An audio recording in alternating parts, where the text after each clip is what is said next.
Welcome back to Discourse number 1, the ego personality, the one who miscreates. This is session 7. We're doing a continuation on the subject of free will. The ego body-mind consciousness is created for a physical experience in a three-dimensional realm which is governed by time and space, the laws of cause and effect, the laws of relativity and duality. The illusion of free will is part of the ego construct and program that allows for this experience to be manifested. Christ consciousness does not operate within the observable physical realm of time and space. Hence, it is able to create beyond the limitations of cause and effect. Daniel Wagner alludes to this truth further in his book, The Illusion of Conscious Will. This uncertainty in causal inference that no matter how much we are convinced that our thoughts cause our actions, it is still true that both thought and action could be caused by something else that remains unobserved, leaving us to draw an incorrect causal conclusion. As Searle has put it, it is always possible that something else might actually be causing the bodily movement we think the experience of acting is causing. It is always possible that I might think that I am raising my arm when in fact some other cause is raising it. So there is nothing in the experience of acting that actually guarantees that it is causally effective. We can never be sure that our thoughts cause our actions, as there could always be causes of which we are unaware that have produced both the thoughts and the actions. The illusion of the ego's free will that creates the sensation that you are the doer of your actions is the first part of the illusion. The second part that is also deeply significant is that the feeling of free will allows for what is self as opposed to other to become more embedded. It is this sensation of being an independent I that allows you to adopt behaviors that enhance your self-identity. You can set goals and seek people, places, things, and events to create a feeling of being autonomous and able to add to your trophy chest of achievements. You can now declare more firmly, this is mine, that is yours. I do it for myself, not for you. This is me, that is another. The me, mind, and I that is fundamental to the ego body-mind consciousness program is dependent on these labels of self-identification.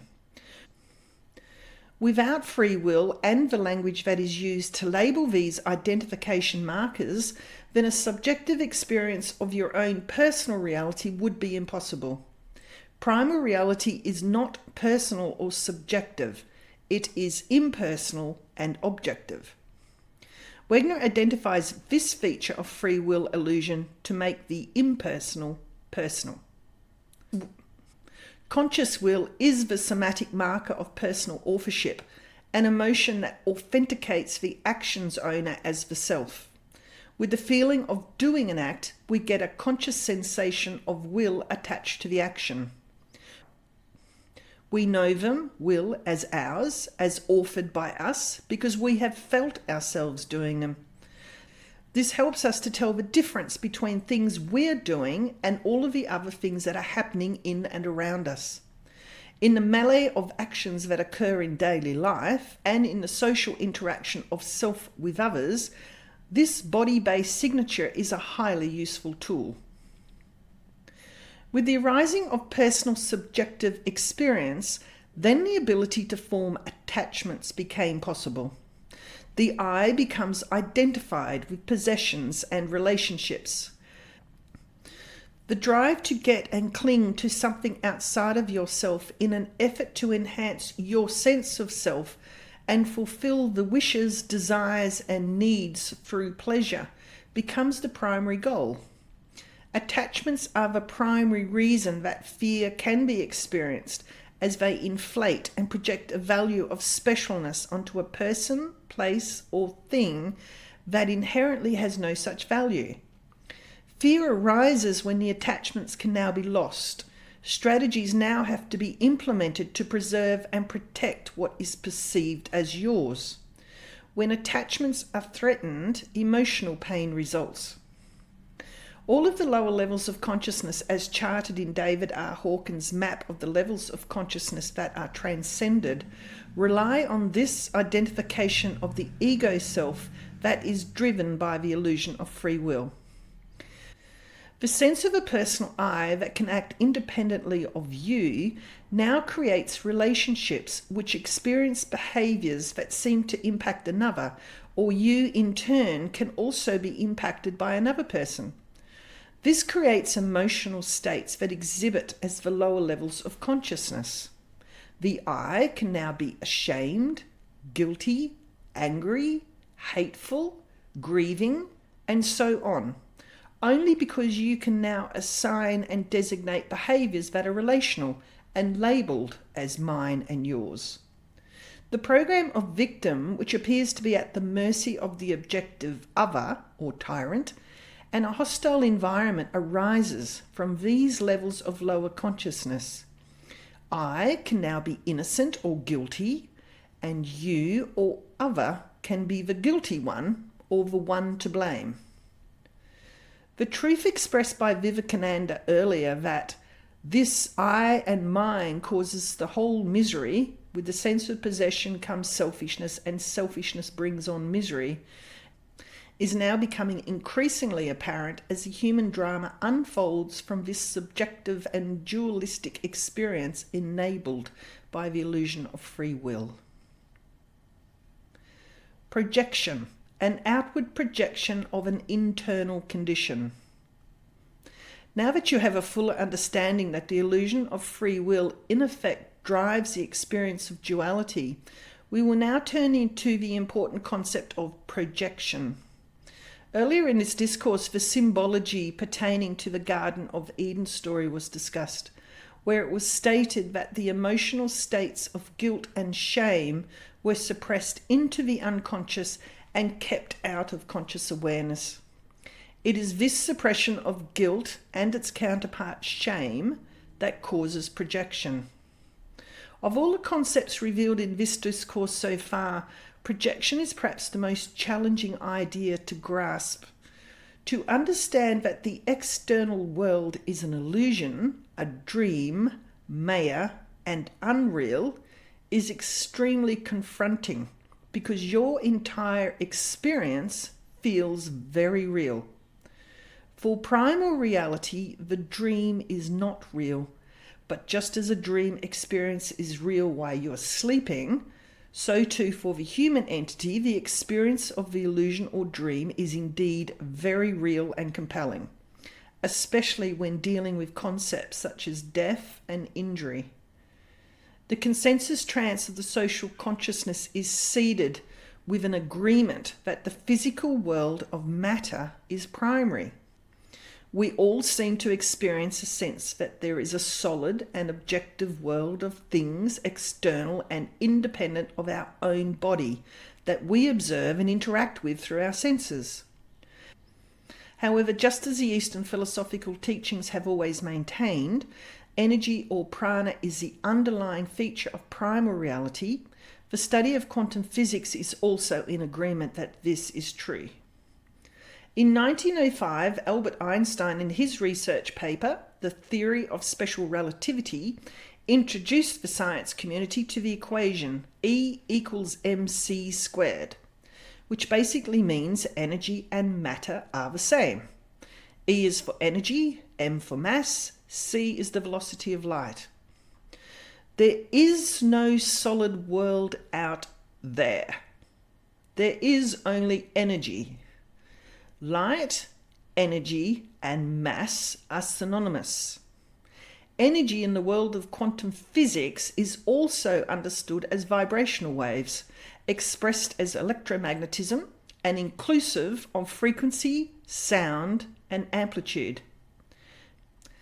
This again is also in agreement with spiritual philosophy that teaches one of the fundamental principles of existence is the law of vibration, as revealed earlier in this discourse. When combined with the earlier revelation as to another natural law, being the principle of mentalism, the all is mind, the universe is mental, then primal reality can be understood more fully as a mental phenomenon, not one of solid matter. The personal reality that you experience is one of mind and is created to view, emanate, or symbolize the mental states of being and thoughts that are representative of your internal ruminations, an outward projection of an internal condition. What appears to be an outside or objective reality is more akin to a screen that is able to display your mental attitudes and judgments upon its surface. A more thorough discussion on how this matrix of reality is constructed from internal states of being is contained in the Discourse number 2, You Create Your Reality, the Manifestation of Thought.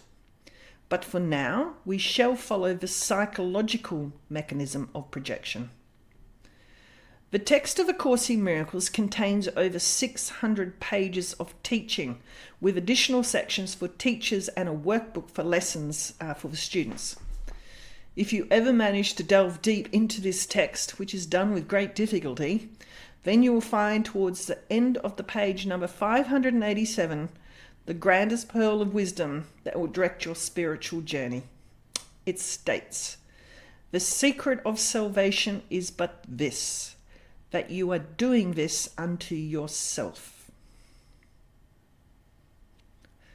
Until you can fully accept that the outside world that you experience is being projected from your own mental states, then the end of suffering will elude you.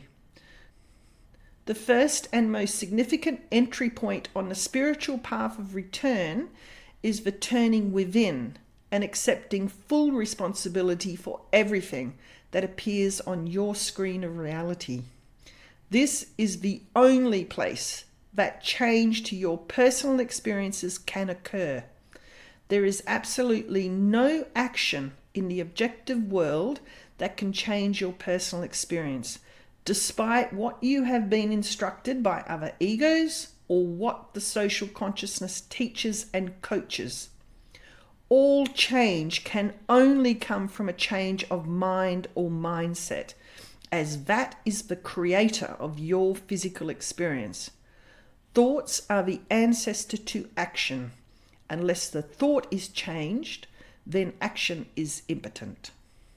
Again, A Course in Miracles states the truth of this remedy further in the same verse. You will understand that miracles reflect the simple statement, "I have done this thing, and it is this I would undo." Projection is a state of mind that is exclusive to the ego-body-mind consciousness, as it is deliberately created to veil or hide the truth of primal reality. This is the state of being unaware or unknowing. Christ consciousness resides in awareness as to your true identity or self, as this is the state of knowingness. As already discussed, the ego is a program of duality or binary. Its role is to create an illusion of separation within consciousness that then appears as a finite, fragmented point of view. It does not experience the indivisible whole, oneness that is primal reality. This ego state of duality can be called unconscious. With an unconscious aspect of mind, now the human entity has a place to hide unwanted thoughts, sensations, emotions, beliefs, desires, judgments, and anything else it does not want to accept into its conscious awareness. It has a dark side of the moon that conceals the light of awareness. It is into the unconscious that the feelings of shame and guilt are repressed. Without an unconscious to hide or conceal, then projection would not be possible. What is now known becomes unknown, which is exactly what the ego-body-mind consciousness role is designed to achieve. The ego is meant to keep your focus totally on your body and its sensory needs. The mind is not considered relevant. It keeps you mindless. In Jungian psychology, Carl Jung, repression is explained. Repression causes what is called a systemic amnesia, where only specific memories or groups of ideas are withdrawn from recollection. In such cases, a certain attitude or tendency can be detected on the part of the conscious mind, a deliberate intention to avoid even the bare possibility of recollection, for the very good reason that it would be painful or disagreeable. The use of the term systemic amnesia in Jung's explanation of repression is highly relevant as it pertains to memory. In Greek, the term amnesia means not remembering, and remember in Latin is defined as recall to mind. To repress, therefore, is to forget or remove from the conscious aware mind. In recalling the Garden of Eden story where the Lord God caused a deep sleep to fall on Adam and he slept, is symbolic of entering this state of forgetfulness, to fall asleep and enter the trance of not remembering who you really are. The ego-body-mind consciousness in duality is in the state of forgetfulness and ignorance that represses all knowingness and becomes unknowing. What is forgotten and hidden in the unconscious still remains as ideas leave not their source, but is experienced as fear and resistance. Repression becomes a psychological defense mechanism to ensure that the painful and disagreeable aspects of the psyche never see the light of day. Whenever repression is present in the psyche, there will be projection, as this becomes the active ingredient or solution to resolving the cognitive dissonance that is felt as painful and intolerable feelings. In an attempt to cast out or rid yourself of undesirable feeling states of being, then an objective world is created to carry the burden for you, in effect, to act as a scapegoat. The projected or objectified other now becomes the perceived source of your suffering or the source of specialness that is not accepted within yourself. Referring again to Jungian psychology, projection is explained. Projection means the expulsion of a subjective content into an object. It is the opposite of introjection. Accordingly, it is a process of dissimulation by which a subjective content becomes alienated from the subject and is, so to speak, embodied in the object. The subject gets rid of painful, incompatible contents by projecting them. The term scapegoat provides a succinct description on the projection of the evil or shadow qualities of the psyche onto a perceived external enemy. Those repressed unconscious traits that are not deemed socially acceptable in the group herd are given over to individuals, countries, organisation and others to bear the responsibility or carriage of what is considered unacceptable qualities within ourselves. The etymology definition of scapegoat as one who is blamed or punished for the mistakes or sins of others is confirmation of this association, especially in reference to sin, which is error. Your own sin or error is cast on to another. This will be discussed more fully in the Discourse of the Underworld. In contrast, the term idol can be used to identify the projected qualities of specialness which are projected onto a person that is deemed to behold the qualities not expressed or identified within your own self-identity. The etymology definition of idol is image of a false god. Hence, idolization or idolizing becomes the worship of a false god. This is where some other person or organisation is inflated in value and aggrandized and embellished with qualities that are revered or godlike. Once again, this will be discussed more fully in the Discourse on Special Relationships. The repression and projection mechanisms of the ego-body-mind consciousness hence creates a perceived personal reality that is populated with scenarios, people, and places that trigger the cravings and aversions that have been discussed earlier. This is the seeking behavior that continuously drives a human entity in the search for pleasure and the avoidance of pain. You will seek to cast out and avoid the perceived painful versions of your reality and strive to connect and attach with idolized and fantasized versions that will enhance your pleasure. Projection places you totally at the mercy of an illusory, objective reality that drives you like an automaton. You become mesmerized, infatuated, and victimized by your own projections. The dualistic program of the ego body-mind consciousness that projects an objective reality requires these two attributes to operate as a finite and limited human entity: that of seeking, which is desire, and resistance, which is fear. With the resistance and suppression of the shadow evil qualities into the psyche, there is now a requirement for protection and security from a perceived threat from another. You will feel vulnerable and fearful of the possibility of death or injury from an enemy that seems to want to annihilate you.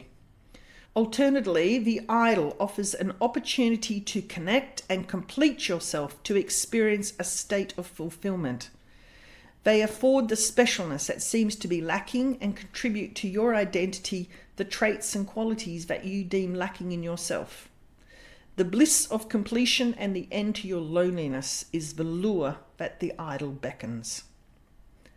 Ken Wilber, in his book The Spectrum of Consciousness, clarifies this understanding more fully. Thus, in the ultimate act of severance and fragmentation, man imposes a dualism or split upon his own ego, represses the underlying unity of all his egoic tendencies, and projects them as the persona versus the shadow. Such then is the generation of the contrary dualism, repression, projection. It is the nature of every dualism, repression, projection that it presents an apparent or illusory reality, that it reveals things as they seem to be, not as they are. Projection creates perception. To summarize, primal reality and all that is mind. God is mind. The ego body mind consciousness is the receiver of the thought that declares I am separate, and makes a body that symbolizes this declaration as proof that this thought is true. It propagates a world of other bodies to each give witness to this truth and enhance its believability. The ego is created to keep you mindless and to keep you totally fixated on the satisfaction of the body senses only. It will never enter the mindful state, because that would be to look upon its inner demons and hidden guilt, which is fearful and distressing. This is the role of the ego, to be mindless and unconscious, governed and directed by automatic habits and conditioned programs of behavior. The repression of guilt and shame into the unconscious causes projection, and an illusory objective reality appears. Perception arises from projection as the witness to the outward mental condition. The Oxford Dictionary defines perception as the ability to see, hear, or become aware of something through the senses. Through the sensory data of seeing, hearing, touching, tasting, and smelling, you attest to the reality that there is an independent, objective world outside of yourself. The truth of primal reality, however, states that whatever is perceivable and conceivable is not true and hence not real. This is inclusive of the you that is also perceivable with a body that is observable and experiencing sensory sensations and feelings. One of India's most highly esteemed gurus was Sri Nisargadatta Maharaj, who was a teacher of the spiritual philosophy of non-duality and provided instruction to the student on the path of enlightenment. He confirms, You can only know yourself by being yourself without any attempt at self-definition and self-description. Once you have understood that you are nothing perceivable or conceivable, that whatever appears in the field of consciousness cannot be yourself, you will apply yourself to the eradication of all self-identification as the only way that can take you to a deeper realization of yourself. You literally progress by rejection, a veritable rocket. To know that you are neither in the body nor in the mind, though aware of both, is already self-knowledge. Despite common parlance and agreement in the consensus trance of social consciousness that declares what you perceive is real, that your senses, especially that of seeing, testify to a body and a world that actually exists as a solid sensory experience of matter, this is not truth. What is experienced with perception is an image only, a projection of a mental condition onto a screen that acts as a mirror to reflect back to you your mental states of being. This is the cosmic dream, Lila, Maya, and illusion, the unreal. A Course in Miracles again provides further clarification on this important concept that the body and the world of objective things is only an outward projection of an internal mental condition. Projection makes perception. The world you see is what you gave it, nothing more than that. But though it is no more than that, it is not less. Therefore, to you it is important. It is the witness to your state of mind, the outside picture of an inward condition. As a man thinketh, so does he perceive. Therefore seek not to change the world, but choose to change your mind about the world. Perception is a result and not a cause. Perception veils knowledge, as that is its purpose, to keep you distracted by sensory data so that the mind remains hidden as the true cause of your experience. This concept can be visualized by the following image. The purpose of duality is to take the indivisible whole, unified, one, and create an illusion of two. When attention is fixated only on the chalice, then the faces are ignored as well as the entire background from which it arises. Yet in truth, the faces and the chalice are the one whole and arise together. They are inseparable. It is only the ego's fixation of attention and the use of language that states this is a chalice, that creates an illusion of a thing as separate, isolated, and identifiable by labeling. Separation is experienced in thought and word only, not in reality. The ego's hypnotic trance that narrows the focus of attention to select only one aspect and ignore another, along with the use of language that conceptualizes objects and things with labels, is the process that drives your duality-based illusory reality. Psychologist and philosopher William James describes this process.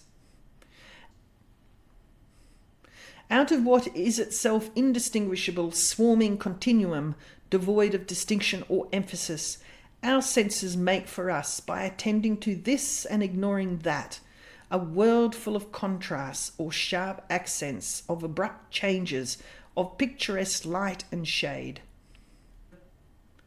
Earlier in this discourse, verse 10 of the Bhagavad Gita, God talks with Arjuna, was quoted to divulge the intention and purpose of the Ego Body Mind Consciousness program as keeping the consciousness continually busy with sensory reports and activities by focusing the searchlight of attention outwardly on the body and the world of matter. The senses of the human entity act as selective agency, mentally choosing, selecting, and giving attention to that, and suppressing or ignoring this. It cannot hold two opposing concepts at the same time. Beliefs and values make the decision as to what you will pay attention to. As the invisible realm of primal reality and all that is not perceivable to the senses, it is given no value, is not believed to be real because it cannot be seen and hence is ignored. This is why the ego is often referred to in spiritual literature as the veil of ignorance. If projection creates perception, and perception rests on the selectivity of what you pay attention to, then it becomes apparent that judgment is only a mental concept that is expressed by the ego, body, mind consciousness. Primal reality and all that is does not judge because it does not perceive. It is truth and all-knowingness. To judge is to separate. A Course in Miracles confirms this. Perception, on the other hand, is impossible without a belief in more and less. At every level, it involves selectivity. Perception is a continual process of accepting and rejecting, organizing and reorganizing, shifting and changing.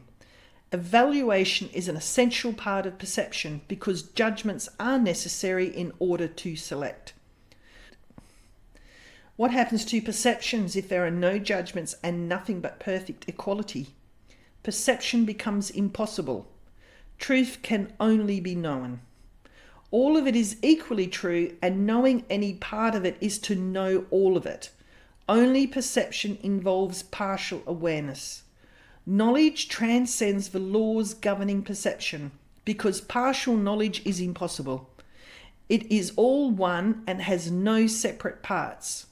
You who are really one with it need but know yourself, and your knowledge is complete. To know God's miracle is to know Him. To judge or select is to polarize thought. As thought has an electromagnetic reality, it will then be expressed with a positive or negative charge attached. This action divides and separates your experience into the dual concepts that are reflected in your projection of a personal reality. You will experience what you have judged. Forgiveness is an attribute of the Christ consciousness as it depolarizes this electromagnetic charge attached to the thought and hence removes the judgment. In the state of no judgment, you are experiencing the union and wholeness of all that is. It breaks through the illusion of duality and separation. This is the truth that resides within the lines of the Lord's Prayer. Forgive us our trespasses as we forgive those who trespass against us. The Etymology Dictionary's definition of trespass is transgress in some active manner, commit an aggressive offence, to sin. Remember that sin is the original error or idea that declared I am separate. Judgment is this error in action, and forgiveness is its undoing. This concludes session number 7 of Discourse number 1, the ego personality, the one who miscreates. I shall put a link in the description box below, and we shall continue this discourse in session number 8. Thank you once again for showing up to this session, and I look forward to seeing you at the next session number 8. So be it.